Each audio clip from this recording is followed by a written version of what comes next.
우리 한번 또 해볼까요? 1계명부터 우리 10계명까지 함께 외워봅니다. 시작. 너는 나 외에는 다른 신들을 내게 있게 말지니라.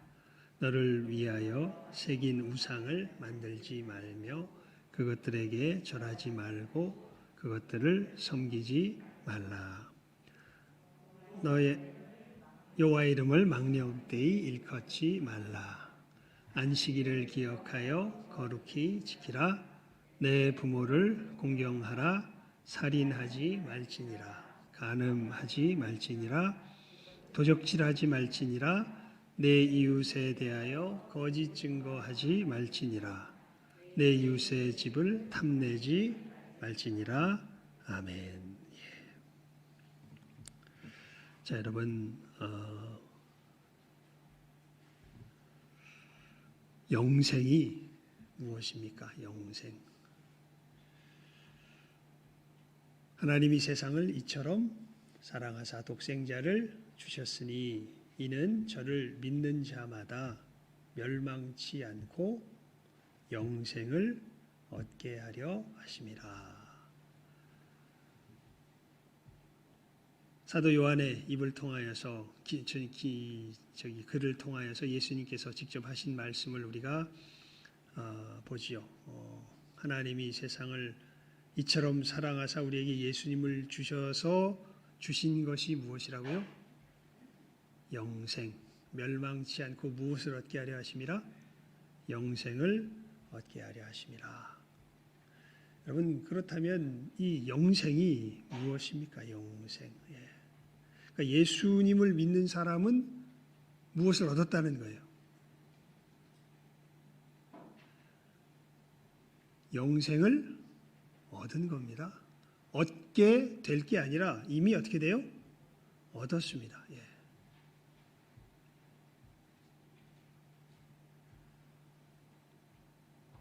이미 얻었습니다. 영생을. 그럼 그 영생이 뭘까요? 영생. 예수님을 믿으면 이미 영생을 얻었다? 영생이 무엇이라고 예수님께서 친히 설명해 주십니까?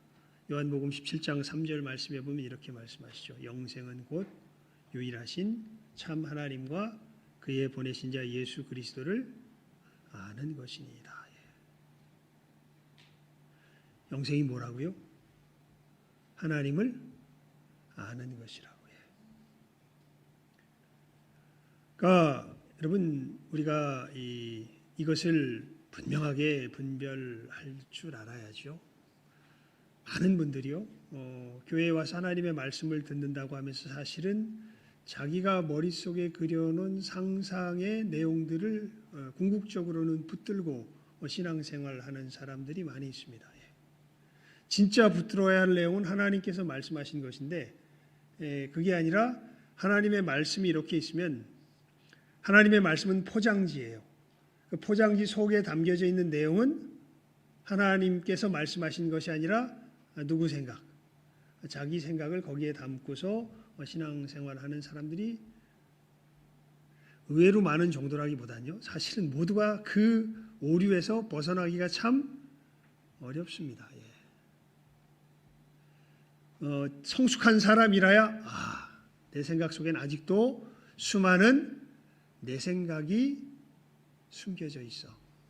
하나님의 진정한 말씀이 아니라 하나님께서 정말 좋아하시는, 하나님께서 뜻하신 그 하나님의 선하시고 기뻐하시고 온전하신 뜻을 내가 붙들고 살아가는 게 아니라 사실은 내 안에는 수많은 누구 생각들이, 내 생각들이 사실은 깊이 배어 있죠.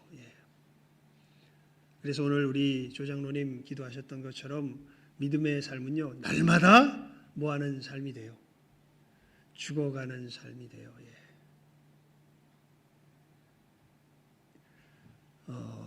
사도 바울이 그렇게 얘기하죠. 옛사람을 뭐하고?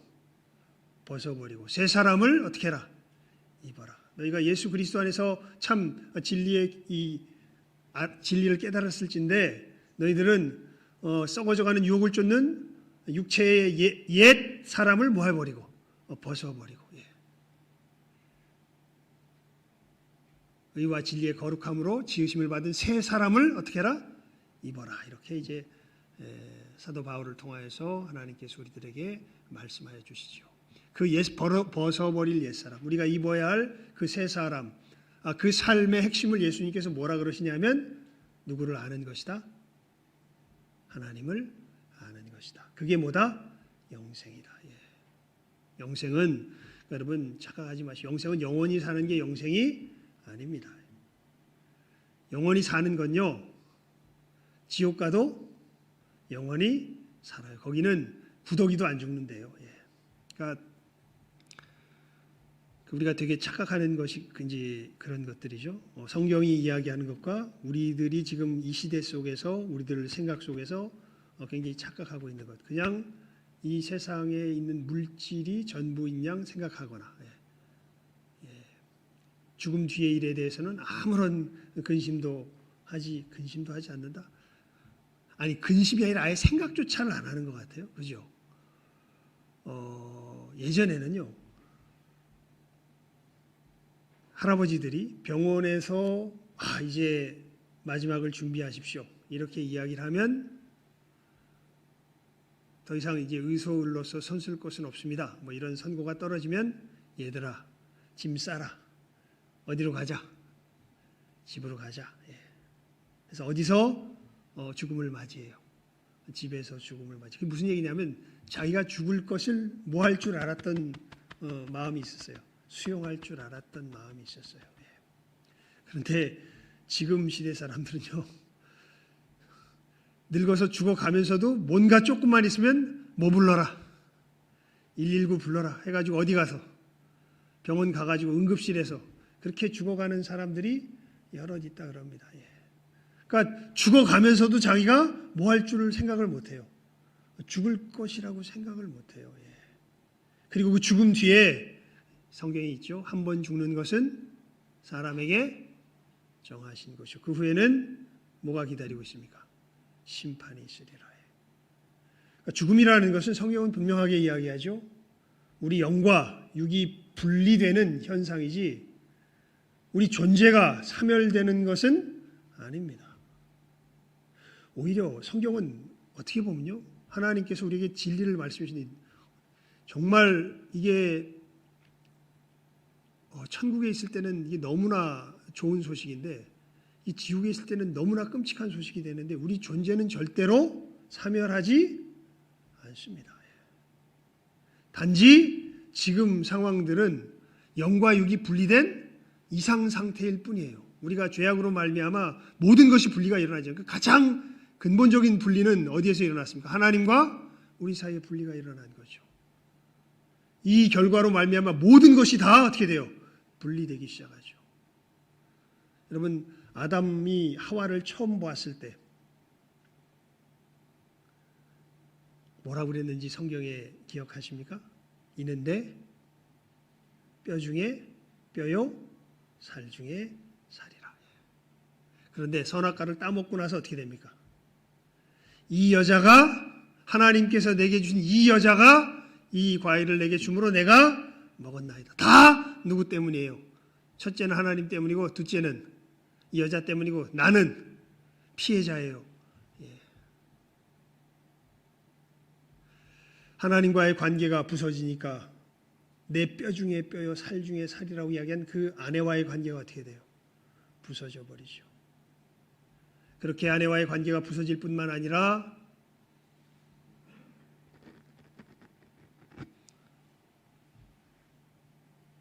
하나님께서 다스리라고 그 땅에서 내가 너에게 준 샬롬을 누리라고 주신 이 세상과 우리와의 관계도 어떻게 돼요? 부서져 버리죠. 그렇게 세상과의 관계도 부서질 뿐만 아니라 참 우리가 되게 착각하고 살아가고 있는데 여러분 몸이 누구 겁니까?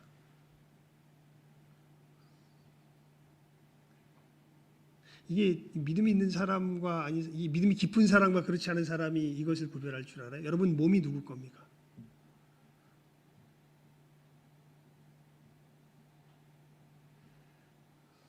여러분의 지능이 누구 걸까요? 여러분의 기억력이 누구 걸까요? 여러분의 돈이 누구 겁니까? 뭐 돈은 좀 너무 갔네. 그냥 가까운 데서 우리 몸, 여러분의 손톱이 누구 걸까요? 여러분의 머리카락이 누구 걸까요? 예수님께서 이런 말씀, 너희 머리털럭 하나라도 너희 마음대로 할 수 있더냐. 내 거라면 누구 마음대로 할 수 있어요. 내 마음대로 할 수 있죠. 그런데 젊을수록 내 몸, 내 머리 누구 마음대로 되는 것 같아요. 내 마음대로 되는 것 같죠. 하지만 심각하게 병이 걸려본 사람들은 압니다. 그리고 나이가 들면 이건 말하지 않아도 압니다. 내 몸 누구 겁니까? 최소한 한 가지는 분명해. 누구 게 아니에요. 내 게 아니에요. 왜요? 누구 마음대로 할 수가 없어요. 내 마음대로 할 수가 없어요. 참 어리석죠. 특히 젊을수록 그 점에 있어서는 어리석습니다. 어리석을 수밖에 없어요. 왜냐하면 내 몸, 내 생각 다 누구 마음대로 돼요. 일단은 내 몸에 관해서는 젊을수록 누구 마음대로 돼요. 내 마음대로 되죠. 아니, 내 마음대로 되는 정도가 아니라요. 나를 끌고 가는 것 같아요, 사실은. 몸이, 내가 몸을 끄는 게 아니라 몸이 누구를 끌어?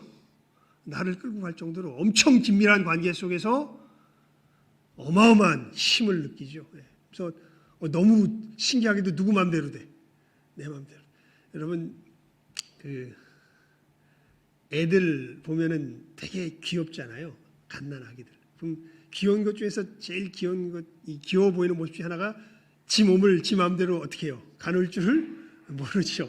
그래서 그러고 보니까 보면 이제 귀여워가지고 그냥 이렇게 옆에서 이렇게 보듬어주고 이렇게 해주고 싶은 게 이제 엄마들이요 또 우리 아이들 보는 우리들의 마음 아니에요. 근데 세월이 이렇게 지나가면 이걸 이제 이게 누구 마음대로 가누기 시작해요.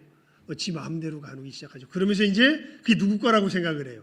지 거라고 생각을 하죠. 근데 사실 여러분 참 어떻게 보면 우리의 의지만큼은 우리 건 것 같아요. 하나님께서 우리에게 자유의지를 주셨어요. 그런데 그 외에 다른 것들은 다 사실은 누구 게 아니에요.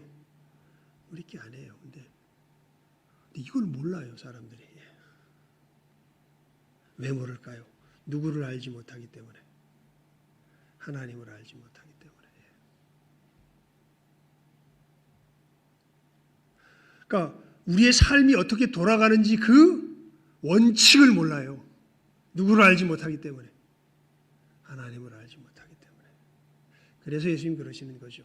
영생은 곧 유일하신 참 하나님과 그의 보내신 자 예수 그리스도를 아는 것이니이다. 그리고 예수님께서 오셔서 하신 일이 뭐예요? 우리 이건 다시 봅시다. 로마서 6장 10절 11절 말씀 우리 함께 다시 볼까요? 로마서 6장 10절 11절 말씀. 로마서 6장 10절 11절 말씀입니다. 함께 읽습니다. 로마서 6장 10절 11절 히브리서 9장 14절 또 베드로전서 2장 24절 다 같은 이야기인데요. 다 한번 봅시다. 우리 로마서 6장 10절에서 11절부터 함께 먼저 볼까요? 시작 한번 읽습니다. 로마서 6장 10절에서 11절 말씀입니다. 시작.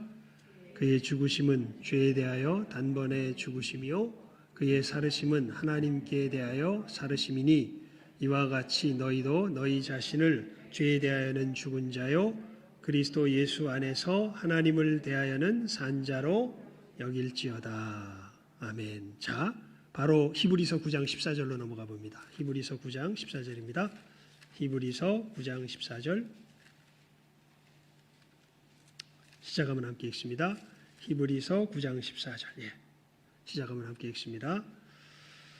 히브리서 9장 14절 362면에 있죠. 시작.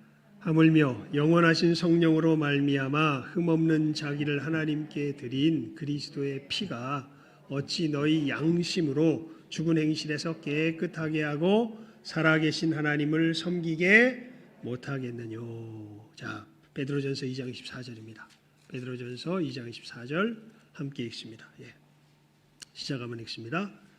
베드로전서 2장 24절 말씀 우리 함께 시작하면 읽습니다. 한꺼번에 읽었어요. 이게 따로따로 하면 또 이 설명하다 보면 또 거의 우리 이 성경 말씀에 대한 우리의 지능은 거의 국어 수준이잖아요. 바로 읽고 잊어버리잖아요. 그래서 한꺼번에 읽었습니다.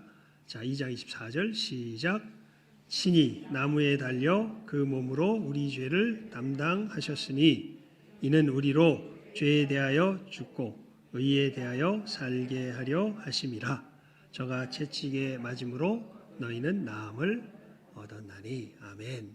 자, 여러분, 예수님께서 십자가에서 이루신 이 역사가 무엇인가 하는 것을 우리가 읽었던 이 말씀 속에서 로마서에서는 무엇을 강조해서 이야기하냐면 너희로 죄에 대하여 어떻게 하고 죽고 하나님께 대하여 살게 하는 역사를 누가 이루셨다?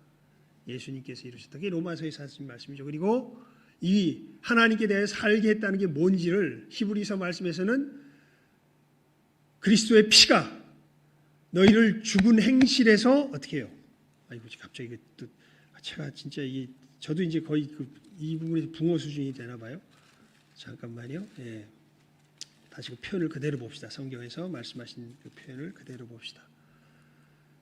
죽은 행실에서 깨끗하게 하고 양심으로 살아계신 하나님을 섬기게 못하게 되냐. 무엇으로? 우리 양심, 마음으로. 그러니까 예수님의 피만이 우리의 무엇으로? 마음으로. 어디에서 깨끗하게 해서? 죽은 행실에서 깨끗하게 해서 누구를 섬기게? 살아계신 하나님을 섬기게. 무엇이? 우리 주 예수 그리스도의 무엇이? 피가. 그래서 이 일을 사도 베드로는 이렇게 표현하죠.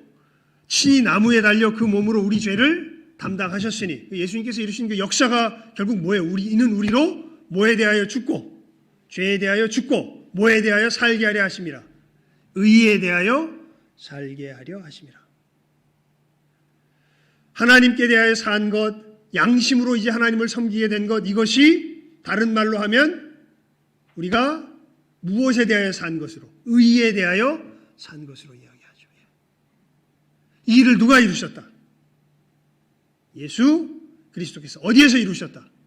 십자가 위에서 이루셨다. 즉 하나님을 알게 되는 이것은 누구의 역사로만 말미암아서, 예수님의 역사로만 말미암아서 일어나는 일이다. 그래서 예수님이 친히 말씀하시죠. 내가 곧 길이요 진리요 생명이니 나로 말미암지 않고는 아버지께 이를 자가 없느니라. 그러니까 예수님의 역사가 없이 우리는 누구를 알 수가 없어요. 하나님을 알 수가 없어요. 예수님의 역사가 없이는 우리는 우리 양심으로 하나님을 섬길 수가 없어요. 예수님의 이 십자가의 역사가 없이 우리는 의의 삶을 살 수가 있어요, 없어요? 없어요. 이제 그것을 우리가 로마서 6장과 히브리서 9장과 베드로전서 2장 24절 이 말씀을 통해서 다시 한번 확인한 거죠. 예수님께서 이루신 역사가 무엇인지. 자, 그러면서 여러분 다시 이 부분을 우리가 그러니까 이제 이것을 올 이제 이 연초에는 계속 이것을 확실하게 하는 거예요. 계속 우리가 뭘 살피고 있습니까? 십계명. 근데 십계명이 도대체 뭐예요? 하나님을 아는 이의 삶 자체가 뭐예요? 그게 십계명이에요. 그러니까 우리 삶이 기반한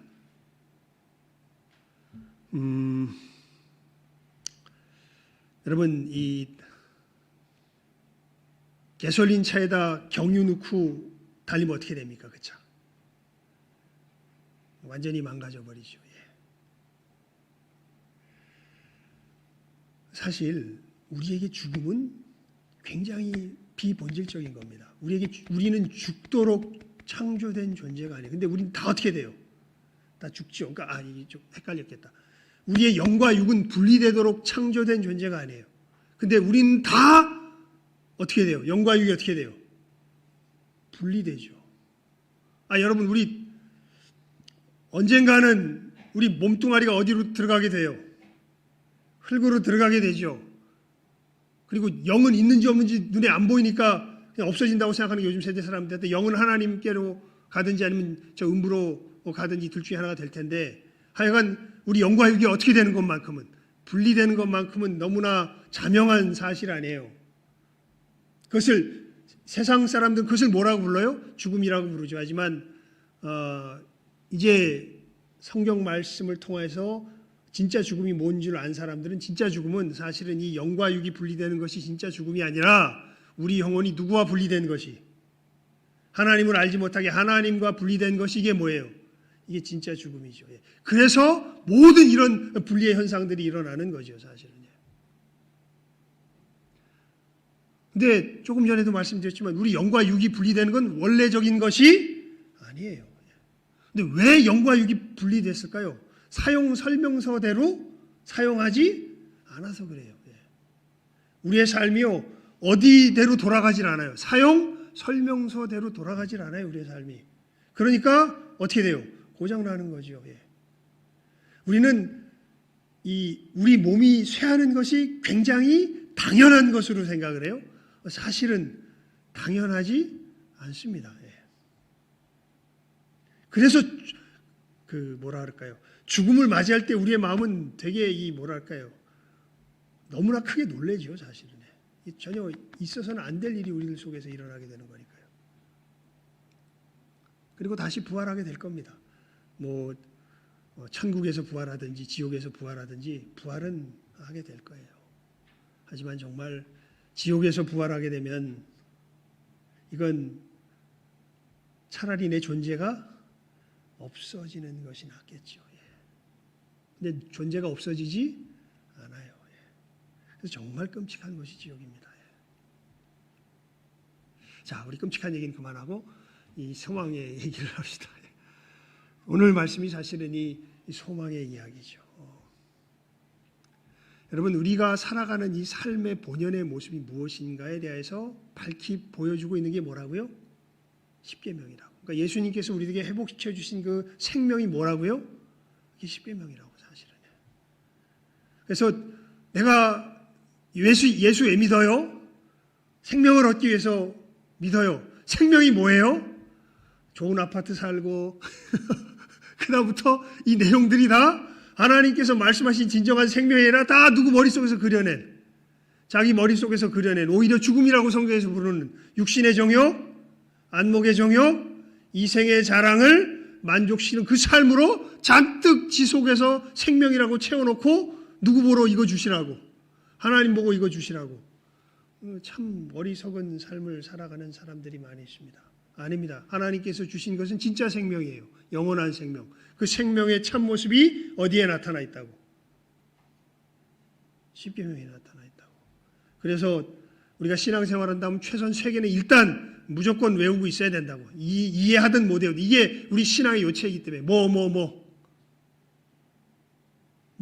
예. 사도신경, 또 주기도문, 또 십계명. 근데 우리 사도신경은 늘 예배 시간에 뭐해? 뜻은 잘 모르는 분들도 많이 있겠지만 늘 예배 시간에 뭐해요? 오늘 조금 전에도 우리가 뭐 했어요? 외웠죠. 그래서 다 알아. 뜻만 알면 돼 이제. 주기도문도 오늘 주일 예배 시간에는 주기도 성으로 대신하지만 모든 예배 시간과 할 때 우리는 주기도문으로 기도해요. 그래서 뜻을 얼마나 아는지는 각자의 신앙의 문제겠지만 주기도문도 뭐 하고 있어요? 외우고 있어요. 그런데 십계명은 외워요. 이제 한번 확인해 봅시다. 이제 한 몇 달 지났습니까? 이제 한 2달 지났나? 십계명 외우시는 분 이제 우리가 한 대로. 저 십계명 외워요. 아무도 못 외워요? 한번 손 들어봐요 그냥. 안 시킬게. 십계명 다 외우죠.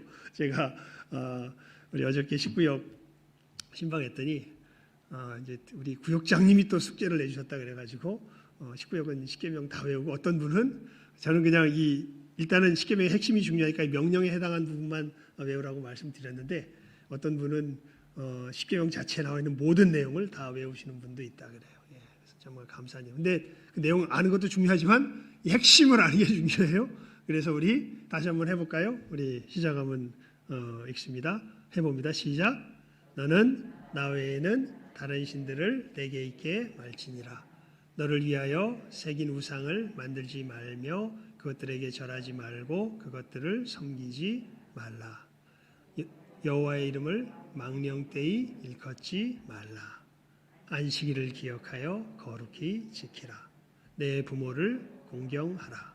살인하지 말지니라. 간음하지 말지니라. 도적질하지 말지니라. 내 이웃에 대하여 거짓 증거하지 말지니라. 내 이웃의 집을 탐내지 말지니라. 여러분 이것이 우리의 삶이 기반한 근본이라고요. 우리의 삶은 이 위에서 움직여 갈 때 이것이 누구를 아는 삶이에요. 하나님을 아는 삶이에요. 그 의미 중에 여러분 이 하나님을 아는 삶, 예수님께서 하나님을 아는 삶이라고 영생을 표현한 이것이 십계명에 보면 크게 두 부분으로 파트가 나눠지죠. 한 부분은 하나님에 대한 것, 다른 부분은 사람에 대한 것. 첫 번째 계명에서 네 번째 계명은 누구에 대한 내용입니까? 하나님께 대한 것. 다섯 번째에서 열 번째 계명은 누구에 대한 것입니까? 사람에 대한 것. 그러면서 이제 이 하나님께 대한 것에서 전환되는 그 첫 번째 계명이 뭐냐면 우리가 오늘 말씀에서 본 어떤 계명이에요? 이 내 부모를 공경하라라는 이 말씀이죠. 자, 여러분 일단 이것을 우리가 확실하게 하고 이 말씀을 살펴야 됩니다. 우리 요한일서 4장 20절 말씀 함께 해봅시다. 요한일서 4장 20절입니다. 요한일서 4장 20절. 요한일서 4장 20절입니다.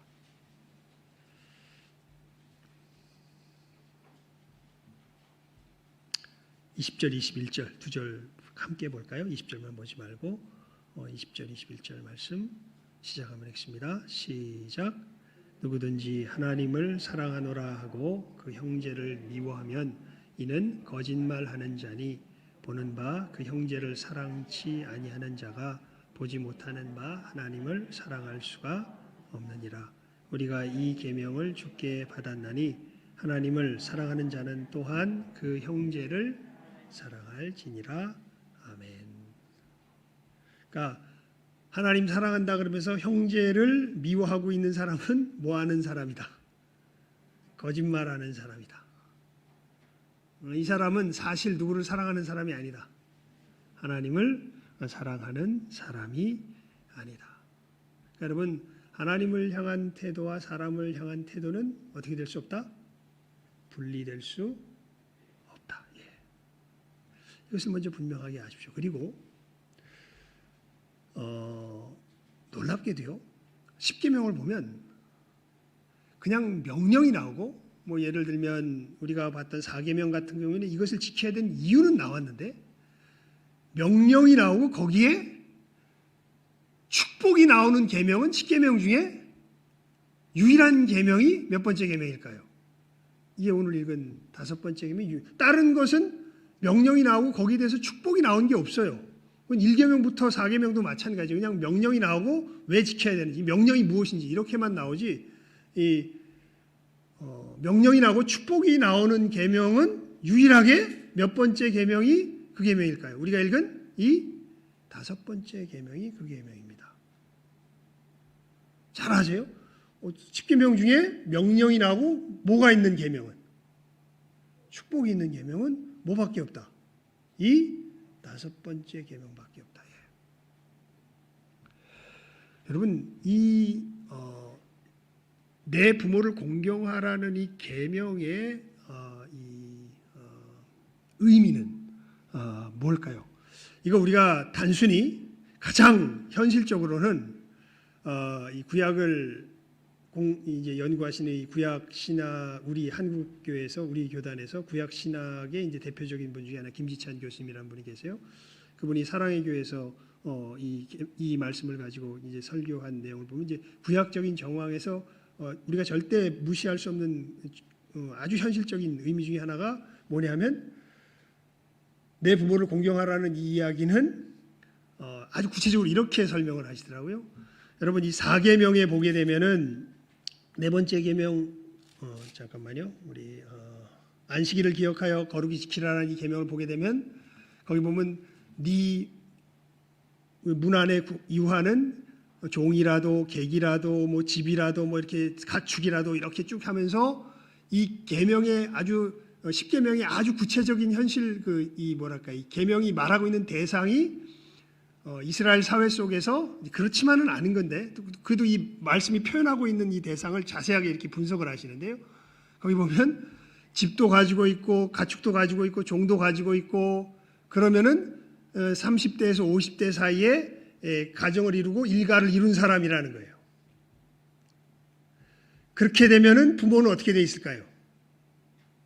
노새에서 뭘 받아야 돼?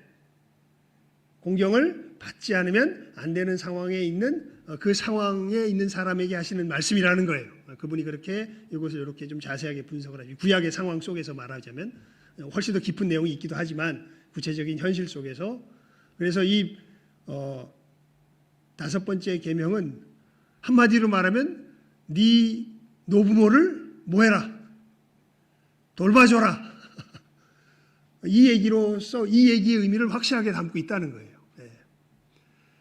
그래서 그 재밌는 이야기를 하시더라고요. 여러분 그 여행 같은 거 갈 때 노부모님들한테 이야기할 때 최소한 3번은 물으래. 어머니 여행 갑시다. 그러면 100이면 100 이렇게 이야기하신대요. 에휴 니들이나 가라. 그러면 안 가겠다는 뜻이면 이렇게 생각하면 안 된대. 그럼 두 번째 또 물으래. 에이 그래도 어머니 갑시다. 제가 같이 가고 싶어서 그래요. 그러면 에이 내가 가면 몸도 잘 못 움직이고 힘드니까 너희들 힘들어. 그냥 니들끼리 가. 어머님이 우리를 생각하시는 거야. 그리고 가면 안 된대. 한 번 더 물으래. 꼭 가야 된다고. 어머니 안 가면 재미없다고. 예. 그러냐? 그럼 갈까? 그때 이야기하신다는 거예요. 그러니까 이게 이 부모의 뜻을 물으라는 얘기보다는 여러분의 의지를 보여주라는 내가 정말 부모님과 함께 가고 싶은 그 의지를 표현하기 위해서 이 3번 한번 물어보라 이런 얘기로서 하니까 그 설교 이렇게 제가 이렇게 쭉 들어봤는데 딴 때는 아무도 아멘을 안 해요. 근데 이 3번째 물어라 하니까 나이 많이 드신 어떤 권사님 같은 분이 아멘 하시더라고요. 이거 하나님 말씀도 아닌데 왜 아멘 하시냐고. 예. 근데 사실 이 구약의 이야기 속에는 우리가 피할 수 없는 내용이 뭐냐면 누구를 공경하라는, 네 노부모를 뭐하라는, 공경하라는.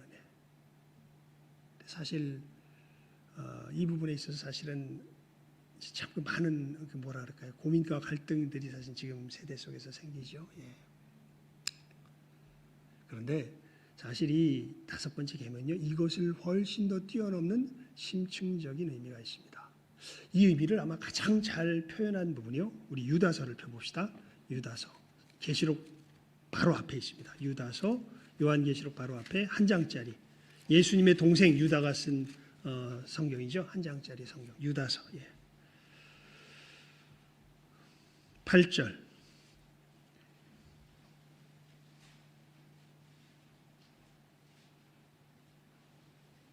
에서 10절까지 함께 읽어봅니다. 유다서 8절에서 10절입니다.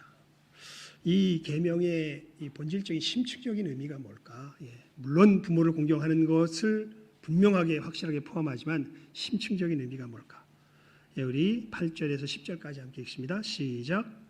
그러한데 꿈꾸는 그와 같이 육체를 더럽히며 권위를 업신여기며 영광을 회방하는도다. 천사장 미가엘이 모세의 시체에 대하여 마귀와 다투어 변론할 때에 감히 회방하는 판결을 쓰지 못하고 다만 말하되 주께서 너를 꾸짖으시기를 원하노라 하였거늘 이 사람들은 무엇이든지 그 알지 못하는 것을 회방하는도다. 또 저희는 이성 없는 짐승같이 본능으로 아는 그것으로 멸망하느니라. 아멘. 이게 무슨 얘기냐면요, 이 소돔과 7절에서부터 읽을 걸 그랬네요. 소돔과 고모라와 그 이웃 도시들도 저희와 같은 모양으로 간음을 행하며 다른 색을 따라가며 영원한 불의 형벌을 받음으로써 거울이 되었느니라. 그러면서 소돔과 고모라의 멸망의 길을 걸어간 사람들, 이 사람들의 그 이 삶의 걸음의 구체적인 모습이 이 8절부터 설명한 이 사람들과 같다는 거예요. 근데 이 사람들의 대표적인 행태가 뭐냐면 뭐를 업신여긴다고 되어 있냐면 뭐를 업신다고 여긴다고 되어 있습니까? 8절에 권위를 업신여기며.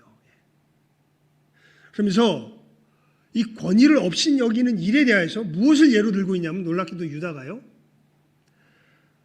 천사장 미가엘이 군대 장관이죠. 천사 중에서 누구랑 시비가 붙냐면 천사 중에 최고인 마귀와 시비. 여러분, 천사 중에 제일 높은 천사가 누굴까요? 슬프게도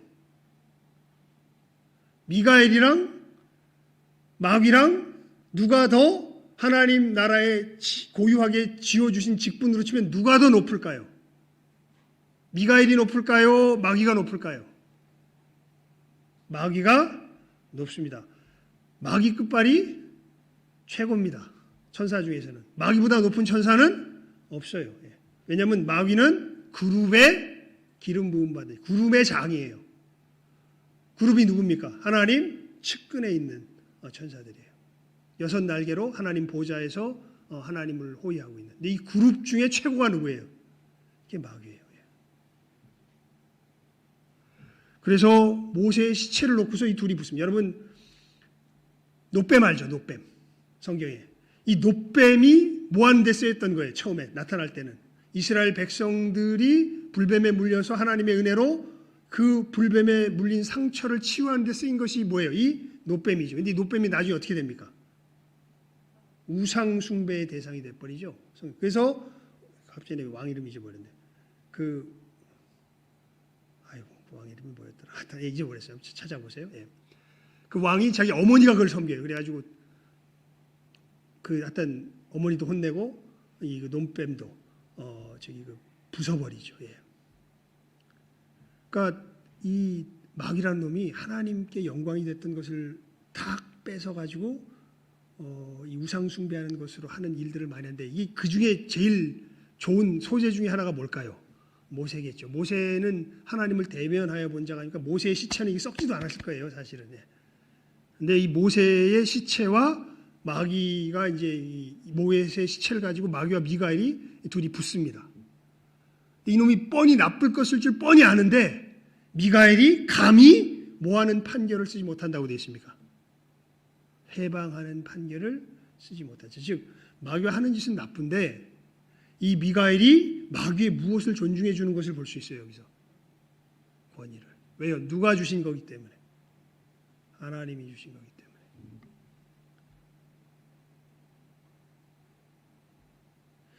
이게 지금 세대 속에서 완전히 무시되면서 살아가게 되죠. 요즘 세대 사람들은요, 뭐에 대한 존중이 없어요. 권위에 대한 존중이 없어요. 누구 생각이 최고의 권위예요? 지 생각이 최고의 권위예요. 지 생각에 지 배알 꼴리면 다 들고 치고 버려버리는 것이 지금 세대의 모습입니다. 옛날 사람과 차이가 있죠. 옛날 사람들은요, 지 배알이 꼴려도 누가 뭐라 그러면 위에서 뭐라 그러면 어떻게 했어요? 참았습니다. 바보짓이라고 하죠, 지금은. 예.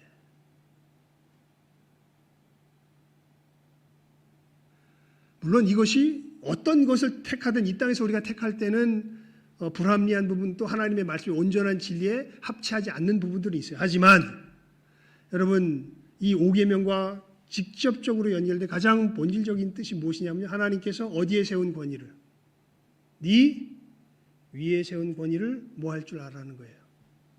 존중할 줄 알라는 거예요. 그러니까 만약에 거기에 복종할 수 없을 때는 뭐를 갖춰야 할 줄 알아야 돼요. 예를 갖출 줄 알아야 돼요. 뭐를 존중할 줄 알아야 돼요. 그러니까 마귀가 이 모세의 시체를 가지고 잘못하는 거 사용하는 거 우리가 찬성해야 돼요. 찬성하지 말아야 돼요. 찬성하면 안 돼요. 예. 저항해야죠. 하지만 뭐를 갖춰서 예를 갖춰서 뭐는 존중해 주면서 마귀에게 있는 하나님께서 마귀라 할지라도 하나님께서 그 마귀에게 뭘 주셨기 때문에 권위를 주셨기 때문에 이것을 존중할 줄. 이것이 진정한 신앙인들의 모습이에요. 그런데 이 사람들은 무엇이든지 그 알지 못하는 것을 회방하는도다. 그러면 마귀가 교묘해가지고 늘 지 나름대로의 정의, 성경 말씀도 부분적인 것을 취해놓고 이걸 가지고서 무엇을 위한 도구로 사용하냐면 자기 권력, 자기 의지를 관철시키기 위한 도구로 사용해요. 그런데 진짜 하나님의 은혜를 받는 사람들은요, 이것을 자기 의지를 관철시키는 것이 아니라 누구 뜻이 이루어지는 하나님의 뜻이 이루어지는. 그렇기 때문에 뭘 존중해요? 하나님께서 그 마귀에게 주신 권위라 할지라도 뭐예요? 존중하죠. 여러분 다윗이 자기를 죽이려는 사울을 어떻게 합니까? 분명히 이스라엘의 왕은 누가 아니라 누구라는 거 알아. 이제 사울이 아니라 누구라는 거. 자기라는 거. 다윗이 알아요, 몰라요? 알아요. 그런데 하나님이 예전에 사울을 하나님의 권위로 뭐로 세우셨었어? 왕으로 세우셨고 그 말씀은 받았지만 아직도 현실 속에서는 누가 왕으로 있어? 사울이 왕으로 있어. 그러니까 다윗은 자기 생명이 위험한 속에서도 뭘 존중해줘요? 사울의 권위를 누가 처리하실 때까지. 하나님이 처리할 때. 그래서 누구 손으로 하나님의 기름 부음 받은 자를, 내 손으로 하나님의 기름 부음 받은 자를 처리하는 것이 합당치 않다. 그러면서 그냥 정처 없이 무슨 길을 떠나가요? 도망자의 길을 떠나가죠. 짐승같이 본능으로 하는 그것, 이게 뭘까요? 하나님보다 높아진 교만이죠. 지 생각 속에서 지가 옳아버리면 모든 것을 뒤엎어버리는 우리들의 정말 극악한 마귀 닮은 이 본성이에요. 예수 안에서 하나님을 알게 된 사람들, 가장 먼저 드러나는 첫 번째 모습이 실질적으로는 뭘 존중할 줄 알게 되는 거예요? 권위를 존중할 줄 알게 되는 거예요. 위에 세운 권위를. 이게 왜 약속 있는 첫 계명일까요, 여러분? 조금만 생각해 봐도 알아요. 여러분이 무슨 일을 할 때 어떤 사람과, 여러분이 권위자가 돼서 여러분이 무슨 일을 할 때 어떤 사람과 일할 수 있습니까? 여러분이 어떤 일을 시작했다면 그 일의 권위자는 누구예요? 나잖아요. 그러면 나와 함께 일하면 그 함께 일하는 사람이 뭘 인정해 줄 줄 알아야 돼요. 내가 이 일하는 권위를 뭐 해줄 줄 알아야 돼요. 인정해 줄 줄 알아야죠. 그런데 하다 보니까 지가 잘났어. 지 멋대로 가. 왜? 이래저래 말을 막 해. 이게 맞다는 거예요. 이건 누가 했는데? 내가 했는데. 그렇다면 최소한 내가 틀리다는 걸 알려주려면 뭐를 존중해 주면서? 권위를 존중해 주면서요. 그런데 그냥 나가버려요. 그렇게. 그러니까 누구밖에 없어요. 그 사람의 세상에는. 그렇게 되는 순간. 자기밖에 없죠. 여러분, 가정에서 이 얘기를 하고 마칠게요. 제가 결혼식장에서 자주 드는 예인데, 제가 부산에서 경험했던 거죠. 조폭 세계에서 중간 보스까지 지냈던 한 사람이 회심해서 그 부산에서 교회를 섬길 때 나오던 부부가 있었어요. 진짜로. 저는 조폭이라서 등치 뭐 있다고 할 줄 알았는데 호리호리해요. 근데 되게 날렵하게 생겼어요. 멋지게 생겼습니다. 사람이 또 남자가 멋있게 생겼어요. 부부인데 이제 신방을 목사님하고 이제 담임 목사님하고 신방을 가서 이제 쭉 자기들 얘기를 해요. 이렇게 쭉 이야기를 하는데 어떻게 오게 된지 되게 궁금하잖아요. 어떻게 오게 됐냐 이제 얘기를 하는데 이렇게 얘기를 합니다. 이 사람이 조폭의 세계에 몸담고 있으면서 이제 생기 거칠어지니까 이 도박에 중독이 된 거예요. 이 남자가. 그래가지고 도박을 합니다. 그냥 도박을 하면 뭐 정신없이 가산이 탕진되잖아요. 그래서 이제 하루는 거의 뭐 모든 재산을 다 잃고 이제 집에 터덜터덜 힘없이 찾아왔어요. 그랬더니 아내가 신앙이 있었습니다. 아내가 말없이 이 남편 앞에 큰 돈을 내놓더랍니다. 뭔가 보니까 남자가 칼을 뽑았으면 호박이라도 빼야 된다고. 내가 이거 우리 전세 마지막 남아있는 거 월세로 돌리고 내가 돈 다 찾아왔다고. 마지막 끝까지 가서 결판을 보고 오라고. 난 당신과 늘 함께 가겠다고.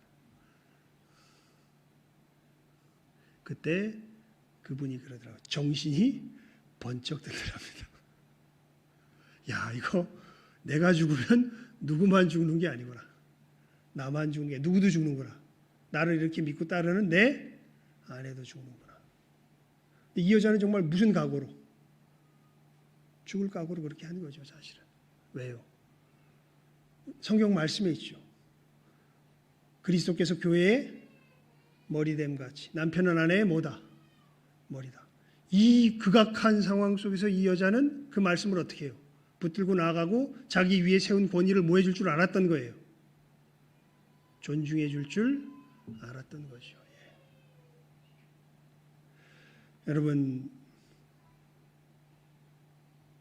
내가 만약에 무슨 일을 하고 어떤 사람을 쓴다면 어떤 사람을 쓰겠습니까? 어떤 사람과 함께 일하겠습니까? 이렇게 뭐를 존중해 줄 줄 아는 사람, 권위를 존중해 줄 줄 아는 사람. 그래서 여러분, 효는, 우리 이건 유교에도 효는 뭐라 그래요? 백행지 근본이다. 그러니까 효를 행할 줄 아는 사람은 모든 일을 행함에 일단 뭐가 갖춰진 사람이다? 근본이 갖춰진 사람이다라고 이야기를 하는 거죠. 뭘 할 줄 안다는 거예요. 효를 행할 줄 아는 사람은 근본적으로 권위를 뭐 할 줄 안다는 거예요. 존중할 줄 안다는 거죠. 내 부모를 공경하라. 우리가 부모님을 공경해야 됩니다. 뭐 여러 가지 다른 이유가 있지만 오늘 시간이 많이 갔으니까 우리 풍부하더라고요. 그래서 하나님 은혜를 주시는 대로 살필 수 있는 만큼 살펴봅시다.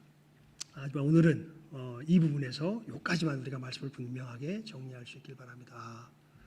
내 부모를 공경하라는 것은 부모를 공경하라는 이 분명한 내용뿐만 아니라 그 심층으로 뭐를 존중할 줄 알아라, 뭐를 순종할 줄 알아라, 내 위에 세운 무엇을, 권위를 순종할 줄 알라는 말씀이구나. 그리고 이 말씀 속에 무엇이 약속되어 있다고요? 놀랍게도 축복이 약속되어 있다고요. 어디에 가든지 생명이 풍성하게 되는 놀라운 복이 약속되어 있는 것을 아시고, 여러분 이것을 분별할 수 있길 바라요. 특별히 지금 현대의 세대들, 자기 생각 속에서 스스로 높아져 버린 이 세대들, 여러분 그 길에는 평강이 없습니다. 다툼만 있죠. 분쟁만 있고. 하지만 뭐를 존중해 줄 줄 알기 시작할 때, 내 위에 있는 권위를 존중해 줄 줄 알 때 하나님께서 이런 사람들에게 풍성한 삶을 약속하셨다는 것 분명하게 기억하시며 이 복된 걸음 잘 걸어가실 수 있기를 주님의 이름으로 축원을 드립니다. 기도하겠습니다. 하나님 아버지 감사합니다. 우리 귀한 심령들 은혜 가운데 붙들어 주시기를 위하여서 간절히 기도드리옵나이다. 생명 가운데 붙들어 주시기를 위하여서 이 시간 간절히 기도드리옵나이다.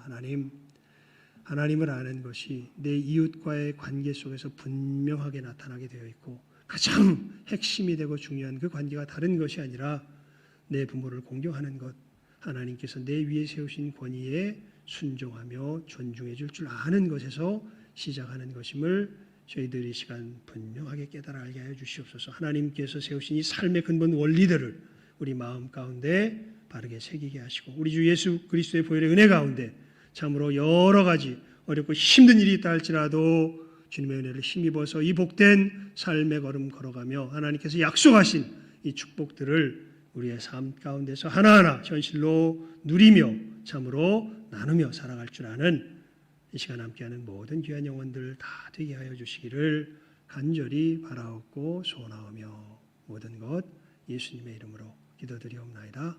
아멘.